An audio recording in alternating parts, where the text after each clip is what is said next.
ಮೇಲಿರುವವನು ದಯೆ ತೋರಿದರೆ ಎಂಥ ಬಡವನಾದರೂ ಕ್ಷಣಾರ್ಧದಲ್ಲೇ ಶ್ರೀಮಂತನಾಗಬಲ್ಲ ಎನ್ನುವ ಮಾತಿದೆ. ದೇವರ ಆಶೀರ್ವಾದ ಮತ್ತು ವ್ಯಕ್ತಿಯ ಅದೃಷ್ಟ ಎರಡೂ ಭೇಟಿಯಾದರೆ ಆ ವ್ಯಕ್ತಿಯು ಎತ್ತರವನ್ನು ಮುಟ್ಟಲು ಹೆಚ್ಚು ಸಮಯ ಬೇಕಾಗುವುದಿಲ್ಲ. ಆದರೆ ಒಬ್ಬ ವ್ಯಕ್ತಿಯು ಯಶಸ್ವಿಯಾಗುವ ಮೊದಲು ದೇವರು ಕೂಡ ಈ ಚಿಹ್ನೆಗಳನ್ನು ನೀಡುತ್ತಾನೆ ಎಂಬುದು ನಿಮಗೆ ತಿಳಿದಿದೆಯಾ? ಒಬ್ಬ ವ್ಯಕ್ತಿಗೆ ಒಳ್ಳೆಯ ದಿನಗಳು ಬಂದಾಗ ದೇವರು ಖಂಡಿತವಾಗಿಯೂ ಅವನಿಗೆ ಈ ಚಿಹ್ನೆಗಳನ್ನು ನೀಡುತ್ತಾನೆ ಎಂದು ಪುರಾಣಗಳಲ್ಲಿ ಬರೆಯಲಾಗಿದೆ. ಹಾಗಾದರೆ ಆ ವಿಶೇಷ ಚಿಹ್ನೆಗಳ ಬಗ್ಗೆ ಸಂಪೂರ್ಣವಾಗಿ ಮಾಹಿತಿಯನ್ನು ತಿಳಿಯೋಣ.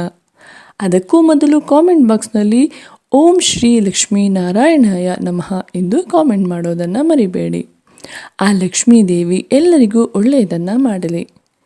ಮುಂಜಾನೆ 3 ಗಂಟೆಯ ನಂತರ ಹಠಾತ್ತನೆ ನಿದ್ರೆ ಮಾಡುವ ವ್ಯಕ್ತಿ ಮತ್ತೆ ಮತ್ತೆ ಎಚ್ಚರಗೊಂಡರೆ ಅದನ್ನು ಸಣ್ಣ ವಿಷಯ ಎಂದು ಪರಿಗಣಿಸಬೇಡಿ. ಈ ಚಿಹ್ನೆಯನ್ನು ಬಹಳ ಮಂಗಳಕರವೆಂದು ಪರಿಗಣಿಸಲಾಗುತ್ತದೆ. ರಾತ್ರಿ 3 ಗಂಟೆಯ ನಂತರ ದೇವತೆಗಳ ಶಕ್ತಿಗಳು ಜಾಗೃತಗೊಳ್ಳುತ್ತವೆ ಎನ್ನುವ ನಂಬಿಕೆ ಇದೆ. ಈ ಸೂಚನೆಯು ನಿಮಗೆ ಬಹಳಷ್ಟು ಹೇಳಲು ಬಯಸುತ್ತದೆ.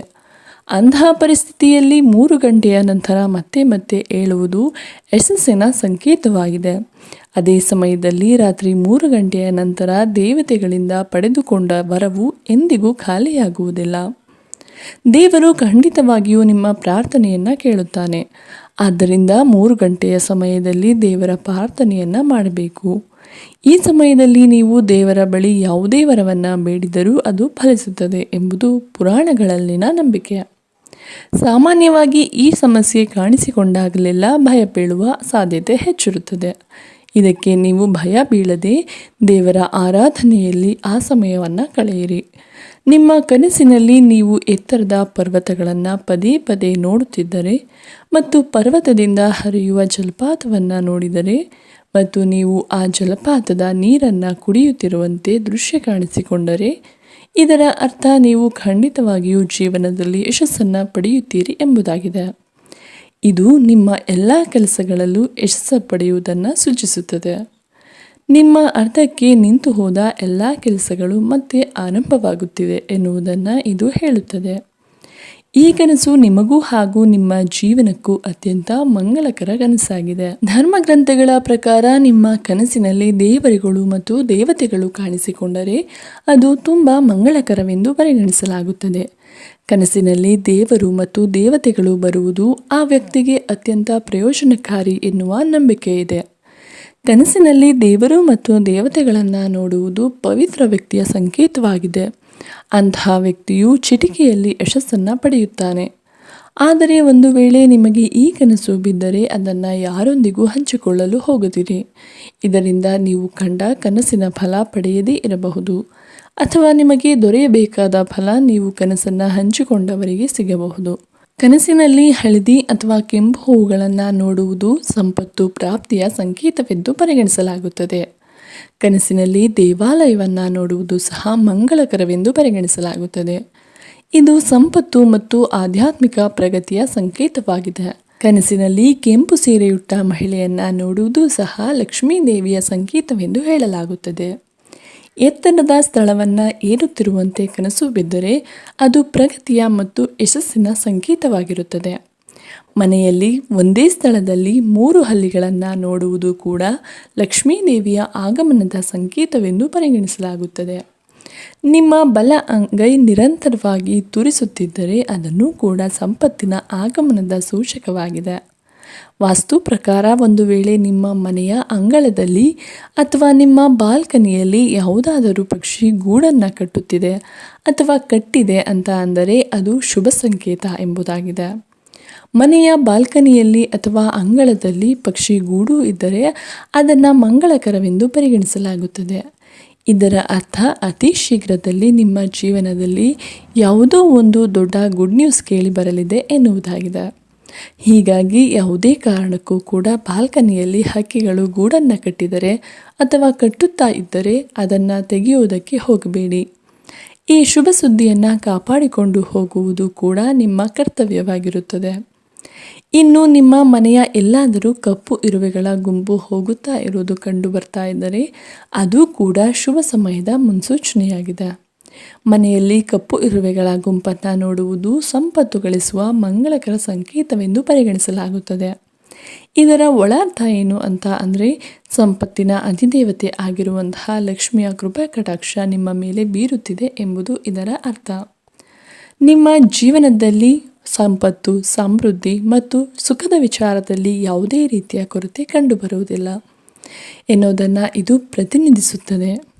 ಈ ಮೂಲಕ ನಿಮ್ಮ ಜೀವನದ ಯಾವುದೇ ರೀತಿಯ ಹಣಕಾಸಿನ ಹಾಗೂ ಆರ್ಥಿಕ ಸಮಸ್ಯೆ ಇದೆ ಅಂತ ಅಂದರೆ, ಅಥವಾ ಬೇರೆ ಯಾರಿಗೂ ಸಾಲವನ್ನು ತೀರಿಸಬೇಕು ಅನ್ನುವಂತಹ ಸಮಸ್ಯೆ ಇದ್ದರೆ ಆ ಎಲ್ಲ ಸಮಸ್ಯೆಗಳನ್ನು ಕೂಡ ಈ ಸಂದರ್ಭದಲ್ಲಿ ನೀವು ದೂರ ಮಾಡಿಕೊಳ್ಳಬಹುದು. ಬೆಳಗ್ಗೆ ಎದ್ದ ತಕ್ಷಣ ಯಾವುದಾದರೂ ಮಂತ್ರದ ಧ್ವನಿಯನ್ನು ನೀವು ಕೇಳುವುದು ಅಥವಾ ಯಾರಾದರೂ ಶಂಖವನ್ನು ಓದುತ್ತಾ ಇದ್ದರೆ ಅದನ್ನು ಕೇಳುವುದು ಅತ್ಯಂತ ಶುಭ ಎಂದು ನಂಬಲಾಗಿದೆ. ಇನ್ನು ಆ ಸಂದರ್ಭದಲ್ಲಿ ಯಾವುದಾದರೂ ಒಂದು ಕೆಲಸಕ್ಕೆ ನೀವು ಪ್ರಯತ್ನ ಪಡ್ತಾ ಇದ್ದರೆ ಆ ಕೆಲಸ ಕೂಡ ಶುಭಪ್ರದವಾಗಿ ಪೂರ್ತಿಯಾಗಲಿದೆ. ತೆಂಗಿನಕಾಯಿಯನ್ನು ಸಂಪತ್ತಿನ ದೇವತೆಯಾದ ಲಕ್ಷ್ಮೀ ದೇವಿಯ ಸಂಕೇತವೆಂದು ಪರಿಗಣಿಸಲಾಗುತ್ತದೆ. ಒಬ್ಬ ವ್ಯಕ್ತಿಯು ಬೆಳಗ್ಗೆ ಎದ್ದ ತಕ್ಷಣ ಶ್ರೀಫಲ ಅಂದರೆ ತೆಂಗಿನಕಾಯಿಯನ್ನು ನೋಡಿದರೆ ಆ ವ್ಯಕ್ತಿಗೆ ಶೀಘ್ರದಲ್ಲೇ ಏನಾದರೂ ಒಳ್ಳೆಯ ಸುದ್ದಿ ಸಿಗಲಿದೆ ಎಂದರ್ಥ. ಇನ್ನೂ ಒಳ್ಳೆಯ ಸಮಯಗಳು ಬರ್ತಾ ಇದೆ ಅಂತ ಅಂದರೆ ವಾಸ್ತು ಪ್ರಕಾರ ಕೆಲವೊಂದು ದೈಹಿಕ ಸೂಚನೆಗಳು ಕೂಡ ಸಿಗುತ್ತವೆ. ಉದಾಹರಣೆಗೆ ಪುರುಷರ ಬಲಗಣ್ಣು ಹೊಡೆದುಕೊಳ್ಳುತ್ತದೆ ಅಥವಾ ಮಹಿಳೆಯರ ಎಡಗೈಯಲ್ಲಿ ತುರಿಕೆ ಕಾಣಿಸಿಕೊಳ್ಳುವುದು ಕೂಡ ಶುಭ ಸಂಕೇತ. ಮಹಿಳೆಯರಿಗೆ ಎಡಗಣ್ಣು ಶುಭವಾದರೆ ಪುರುಷರಿಗೆ ಬಲಗಣ್ಣು ಶುಭವಾಗಿರುತ್ತದೆ. ಇದರ ಅರ್ಥ ನಿಮ್ಮ ಜೀವನದಲ್ಲಿ ಧನಾಗಮನವಾಗುವ ಸಾಧ್ಯತೆ ಇದ್ದು ಇರುವಂತಹ ಎಲ್ಲ ಸಮಸ್ಯೆಗಳಿಂದ ಕೂಡ ನೀವು ಪರಿಹಾರವನ್ನು ಪಡೆದುಕೊಳ್ಳುತ್ತೀರಿ ಎಂಬುದಾಗಿದೆ. ಹೀಗಾಗಿ ಈ ಎಲ್ಲ ಸಂಕೇತಗಳನ್ನು ಕೂಡ ನೀವು ಶುಭ ಎಂಬುದಾಗಿ ಪರಿಗಣಿಸಬೇಕು. ನೀವು ಎಲ್ಲಿಗಾದರೂ ಹೋಗುವಾಗ ಅಥವಾ ನೀವು ಹೋಗುವ ಮಾರ್ಗದಲ್ಲಿ ನಿಮಗೆ ಹಣ ಸಿಕ್ಕರೆ ಅದು ನಿಮ್ಮ ಒಳ್ಳೆಯ ದಿನಗಳು ಪ್ರಾರಂಭವಾಗಲಿದೆ ಎಂಬುದನ್ನು ಸೂಚಿಸುತ್ತದೆ. ಹೀಗೆ ದಿಢೀರ್ ಹಣ ಸಿಗುವುದು ಲಕ್ಷ್ಮಿಯ ಕೃಪೆ ಸಂಕೇತ. ಇದರಿಂದ ನಿಮ್ಮ ಆರ್ಥಿಕ ಸ್ಥಿತಿಯು ಮೊದಲಿಗಿಂತ ಬಲವಾಗಿರುತ್ತದೆ ಎಂಬುದಾಗಿದೆ. ನಿಮ್ಮ ಮನೆಯ ಅಂಗಳದಲ್ಲಿ ಗುಬ್ಬಚ್ಚಿಗಳು ಚಿಲಿಪಿಲಿ ಗುಟ್ಟಲು ಪ್ರಾರಂಭಿಸಿದರೆ ನಂತರ ಒಳ್ಳೆಯ ಸಮಯ ಪ್ರಾರಂಭವಾಗಲಿದೆ ಎಂದು ಅರ್ಥ. ನೀವು ಗುಬ್ಬಚ್ಚಿಗಳಿಗೆ ಧಾನ್ಯಗಳು ಮತ್ತು ನೀರನ್ನು ಇಡಬಹುದು. ವಿಶೇಷ ಕಾರ್ಯದ ನಿಮಿತ್ತ ಮನೆಯಿಂದ ಹೊರಡುತ್ತಿರುವಾಗ ನೀವು ಯಾರದೂ ಕೈಯಲ್ಲಿ ನೀರು ತುಂಬಿದ ಬಿಂದಿಗೆಯನ್ನು ಅಥವಾ ಪಾತ್ರೆಯನ್ನು ನೋಡಿದರೆ ಅದು ನಿಮಗೆ ಶುಭ ಸೂಚನೆಯಾಗಿದೆ ಮತ್ತು ಇದು ನೀವು ಮಾಡಲು ಹೊರಟ ಕೆಲಸದಲ್ಲಿ ಯಶಸ್ಸನ್ನು ಸೂಚಿಸುತ್ತದೆ. ಪ್ರಯಾಣ ಮಾಡುವಾಗ ಅಥವಾ ಮನೆಯಿಂದ ಹೊರಡುವಾಗ ಪೂಜೆಯ ತೆಂಗಿನಕಾಯಿಯನ್ನು ನೋಡುವುದು ಸಹ ಮಂಗಳಕರ ಸಂಕೇತ. ಇದು ಕೆಲಸದ ಯಶಸ್ಸಿನ ಸಾಧ್ಯತೆಯನ್ನು ಸೂಚಿಸುತ್ತದೆ ಎಂದು ಪರಿಗಣಿಸಬೇಕು. ಆದರೆ ನೀವಿಲ್ಲಿ ಹಾಳಾದ ತೆಂಗಿನಕಾಯಿಯನ್ನು ನೋಡುವುದು ಅಶುಭವಾಗಿರುತ್ತದೆ. ನಿಮ್ಮ ಮನೆಯ ಮುಖ್ಯದ್ವಾರದ ಬಳಿ ಮರದ ಗಿಡದ ಅಂದರೆ ಎಕ್ಕದ ಗಿಡ ತಾನಾಗಿಯೇ ಬೆಳೆದರೆ ನಿಮ್ಮ ಅಥವಾ ನಿಮ್ಮ ಕುಟುಂಬದ ಸದಸ್ಯರ ಶುಭಕಾಲ ಆರಂಭವಾಗಲಿದೆ ಎಂಬುದನ್ನು ಅರ್ಥೈಸಿಕೊಳ್ಳಬೇಕು. ಈ ಸಸ್ಯವನ್ನು ಮಂಗಳಕರವೆಂದು ಪರಿಗಣಿಸಲಾಗುತ್ತದೆ. ಉತ್ತಮ ಸಮಯ ಪ್ರಾರಂಭವಾಗುವ ಮೊದಲು ವರ್ಣರಂಜಿತ ಚಿಟ್ಟೆಗಳು ನಿಮ್ಮ ಸುತ್ತಲೂ ಸುಳಿದಾಡಲು ಪ್ರಾರಂಭಿಸುತ್ತವೆ. ಇದನ್ನು ಮಂಗಳಕರವೆಂದು ಪರಿಗಣಿಸಲಾಗಿದೆ. ಮನೆಯಿಂದ ಹೊರಗೆ ಹೋಗುವಾಗ ಹಸಿರು ತರಕಾರಿಗಳು, ಹಸಿರು ಹುಲ್ಲು, ಬಿಳಿ ಪಾರಿವಾಳ ಇತ್ಯಾದಿಗಳನ್ನು ನೋಡುವುದು ಸಹ ಮಂಗಳಕರವೆಂದು ಸೂಚನೆಯಾಗಿದೆ. ಬಿಳಿ ಬಣ್ಣದ ಹಸು ನಿಮ್ಮ ಮನೆಯ ಹೊರಗೆ ಬಂದು ಕೂಗಲು ಪ್ರಾರಂಭಿಸಿದರೆ ಅದು ಒಳ್ಳೆಯ ಸಮಯ ಆರಂಭವಾಗುತ್ತದೆ ಎಂಬುದರ ಸಂಕೇತವೆಂದು ಪರಿಗಣಿಸಲಾಗುತ್ತದೆ. ಈ ರೀತಿ ಹಸು ನಿಮ್ಮ ಮನೆ ಮುಂದೆ ಬಂದು ಕೂಗಿದಾಗ ನೀವು ಅವುಗಳಿಗೆ ರೊಟ್ಟಿ ಅಥವಾ ಬೆಲ್ಲವನ್ನು ತಿನ್ನಲು ನೀಡಬೇಕು. ಮಳೆಯ ನಡುವೆ ಸೂರ್ಯನು ಆಕಾಶದಲ್ಲಿ ಹೊಳೆಯುತ್ತಿರುವುದು ಶೀಘ್ರದಲ್ಲೇ ಶ್ರೀಮಂತರಾಗುವ ಸಂಕೇತವೆಂದು ಪರಿಗಣಿಸಲಾಗಿದೆ. ಕೋಗಿಲೆಯು ಮನೆಯ ಮೇಲ್ಛಾವಣಿ ಅಥವಾ ಸೂರುಗಳ ಮೇಲೆ ಕುಳಿತು ಕೂಗುತ್ತಿದ್ದರೆ ಆರ್ಥಿಕ ಬೆಳವಣಿಗೆಯ ಸಾಧ್ಯತೆಯು ಹೆಚ್ಚಾಗುತ್ತದೆ. ಬೆಳಗ್ಗೆ ಎದ್ದ ತಕ್ಷಣ ಮೊಸರು ಅಥವಾ ಹಾಲನ್ನು ನೋಡುವುದು ಕೂಡ ಅದೃಷ್ಟದ ಸಂಕೇತವಾಗಿದೆ. ರಾತ್ರಿ ಕನಸಿನಲ್ಲಿ ಬಿಳಿ ಅಥವಾ ಚಿನ್ನದ ಹಾವು ಕಾಣಿಸಿಕೊಂಡರೆ ಅದು ಅದೃಷ್ಟದ ಸಂಕೇತವಾಗಿದೆ. ಬೀಳುವ ನಕ್ಷತ್ರಕ್ಕೆ ಮಾಡಿದ ಪ್ರಾರ್ಥನೆಗಳು 30 ದಿನಗಳಲ್ಲಿ ನಿಜವಾಗುತ್ತವೆ ಎಂದು ನಂಬಲಾಗಿದೆ. ಅವುಗಳ ನೋಟವು ಮಂಗಳಕರ ಸಂಕೇತವಾಗಿದೆ. ಮನೆ ಬಾಗಿಲಿಗೆ ಬಂದ ಆನೆಯು ತನ್ನ ಸೊಂಡಿಲನ್ನು ಎತ್ತರಕ್ಕೆ ಎತ್ತುತ್ತಿದ್ದರೆ ಆ ಮನೆಯಲ್ಲಿ ಪ್ರಗತಿ ಮತ್ತು ಬೆಳವಣಿಗೆ ಖಂಡಿತ ಕಂಡುಬರುತ್ತದೆ. ಮುಂಜಾನೆ ದಾರಿಯಲ್ಲಿ ಕಬ್ಬು ಕಂಡರೆ ಎಲ್ಲಿಂದಲೋ ಹಣ ಬರುತ್ತಿದೆ ಎಂಬ ಸೂಚನೆಯಾಗಿರುತ್ತದೆ. ಮನೆಯ ಸರಹದ್ದಿನಲ್ಲಿ ನವಿಲು ಕಾಣಿಸಿಕೊಂಡು ರೆಕ್ಕೆಗಳನ್ನು ಚಾಚುವುದು ಶುಭ ಸಂದರ್ಭದ ಸಂಕೇತ. ಸಮುದ್ರ ತೀರದಲ್ಲಿ ಮುತ್ತುಗಳು ಅಪರೂಪವಾಗಿ ಕಂಡುಬರುತ್ತವೆ.